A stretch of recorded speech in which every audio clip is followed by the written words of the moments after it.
நம்மளை சுத்தி இருக்கிறவங்க எல்லாரும் நம்மள நல்லவன் சொன்னாலும் நம்ம கூட இருக்கிற ஃப்ரெண்டுக்கு தான் தெரியும் இவன் எவ்வளவு பெரிய மோசமானவன். ஏன்னா நம்ம செஞ்ச சம்பவம் அப்படி ஸ்டார்டிங். என் ஃப்ரெண்ட ஒருத்தனை பீடன்னு சொல்லியிருக்கேன் சின்ன வயசுல. ஆனா ஒரு கட்டத்துல தான் தெரிய வந்துச்சு நானே ஒரு பீடன். ஒரு ஃப்ரெண்ட் இருக்காங்க, ஒரு பிரேஸ்லெட் ஒன்று போட்டிருந்தாங்க. அவங்க பிரேஸ்லெட் ரொம்ப அழகா இருந்துச்சு. அதுல வந்து பாத்தீங்கன்னா மணிமணியா வேற தொங்கிக்கிட்டு இருந்துச்சு. அது அந்த விழுந்துச்சுன்னா என்னக்கா பண்ணுவீங்கன்னு கேட்கிறேன். மறுநாள் அந்த அக்கா வந்து என்ன இப்படியே முறைச்சு பார்த்தாங்க. 2 மணியை காணோம்.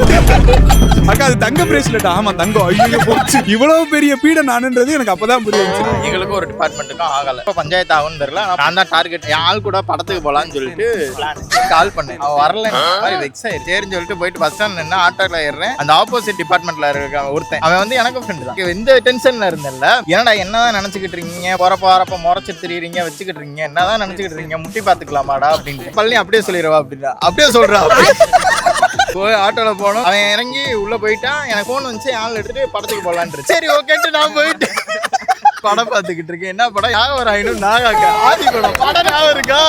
அதுலயும் ஃப்ரெண்டு தான் போன் அடிக்கிறேன். என்னடா பண்ண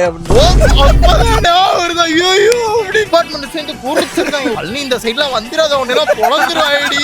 அடுத்து போகவே இல்லையே. 3 நாள் அப்டாண்டு. பாப்புலரான ஒரு Dress கடை வந்து புதுசா ஓபன் பண்ணிருந்தாங்க. புது ட்ரெஸ்ஸுக்கு அந்த ஒரு டேக் ஒண்ணு வச்சிருப்பாங்கல்ல, அதை எடுத்து யார் பாக்கெட்டுக்குள்ளாச்சும் போட்டு விட்டுருவோம். வெளியே போறப்ப செக்யூரிட்டி மாட்டிக்கிடுவாங்கல்ல. அப்படியே பேச்சு கொடுத்துட்டே போயிட்டு அவன் போட்டு இந்த சட்டையில அந்த டேக் அடிச்சு விட்டு, ஆக்சுவலா முன்னாடி டேக் அடிச்சிருந்தா கூட இப்படி எடுத்து இப்படி வச்சு பில் கவுண்டர்ல எடுத்துறேன். நான் அடிச்சதுக்கு பின்னாடி நல்லா இந்த இடத்துல சட்டையை கலட்டி தான் ஆகுறாங்க. கடையில இருக்கிற ஒரு Dress எடுத்து போட்டுட்டு இவன் சட்டையை எடுத்து திட்டிக்கிட்டே வரேன். அந்த பில்டிங் இடத்துல வந்து அவன் சட்டையை கொடுக்குறான். அங்க இருக்கிற சூப்பர்வைசர் அவனை கெட்ட வாரத்துல திட்டிட்டு இருக்காரு. இது என்ன உங்களுக்கு விளையாட்டு போடலாம், படிச்சிருக்கேன் சோறு திட்டிட்டு இருக்காரு. இப்படியே நிக்கிறாங்கிட்டு நாங்க அப்ஸ்காண்ட் ஓடி போயிட்டாங்கிட்டு. ஸ்கூல் படிக்கும் போது ஒருத்தர் ரெகுலரா கூட படிக்கிற ஃப்ரெண்டு தான். அவன் வந்து எப்பயும் பானிபூரி கடையில பானிபூரி சாப்பிடுவான். என்ன வேணடா டெய்லி சாப்பிட்டுட்டு இருக்கான் அப்படின்னு கேட்டேன். இல்லடா நம்மளுக்கு தெரிஞ்ச அண்ணன் தான், ஃப்ரீயா கொடுப்பாரா அப்படின்னா. நான் வந்து பானிபூரி சொன்னேன். அவன் வந்து காளான் சொன்னான். காளான் கிடையாதுடா, முட்டைக்கோஸ்ரா அப்படின்னு. காளான் இல்லையா? அது முட்டைக்கோசு. உனக்கு கரெக்டா ஒருத்தவர் அப்பதான் வந்து அண்ணே ஒரு காளான் அப்படின்னா நானும் சொன்னேன். அண்ணே அது காளான் கிடையாது, முட்டைக்கோசு.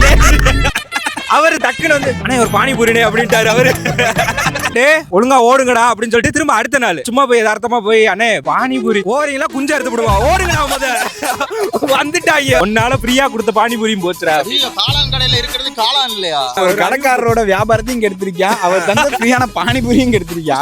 கட் பண்ணி விட்டுருப்பாங்க. உங்களோட ஃப்ரெண்டுக்கு நீங்க செஞ்ச சம்பவங்கள் என்னன்றத கமெண்ட்ல சொல்லுங்க. இல்ல இந்த காளானு முட்டை கோசம் இன்ன வரைக்கும் நம்பிட்டு இருக்கீங்களா? பஞ்சாயத்தில் விட்டது இந்த மாதிரி உங்களுக்கு எல்லாம் நடந்திருந்தா கமெண்ட்ல சொல்லுங்க.